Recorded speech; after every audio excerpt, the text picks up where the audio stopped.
पाटण दरडग्रस्त तिकोने कुटुंबाला श्री प्रशांत चंद्रकांत भागवत यांच्याकडून 51,000 रुपयांची प्रत्यक्ष रोख मदत।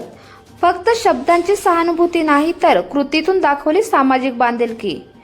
पाटण येथील अत्यंत दुर्दैवी आणि हृदयद्रावक घटनेत दरड कोसळून मृत्यू पावलेल्या तिकोने कुटुंबातील सदस्य श्रीमती निशा ज्ञानेश्वर तिकोने यांना श्री प्रशांत चंद्रकांत भागवत यांच्या वतीने रुपये 51,000 ची आर्थिक मदत रोख स्वरूपात करण्यात आली आहे।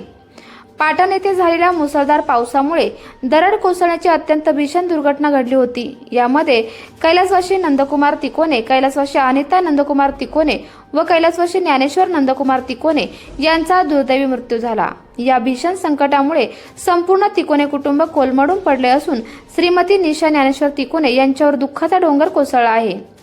या कठीण समयी केवळ शाब्दिक सहानुभूती किंवा पोकळ आश्वासने न देता पीडित कुटुंबाला प्रत्यक्ष कृतीतून आधार देणे गरजेचे आहे। या भावनेतून श्री प्रशांत चंद्रकांत भागवत यांच्या वतीने ही तातडीची रोख मदत सुपूर्द करण्यात आली।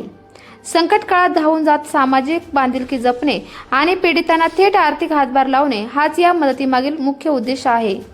मदत वितरण प्रसंगी माजी नगराध्यक्ष सुरेखाताई जाधव, माजी उपनगराध्यक्ष श्रीधर पुजारी, लोणावळा नाणे मंडलाध्यक्ष श्री अनिल गायकवाड, श्री गणेश साठे युवक अध्यक्ष सचिन येवले, माजी सरपंच संदीप तिकोने, श्री प्रभाकर तिकोने, श्री अतुल मांडेकर व अनेक मान्यवर यावेळेस उपस्थित होते।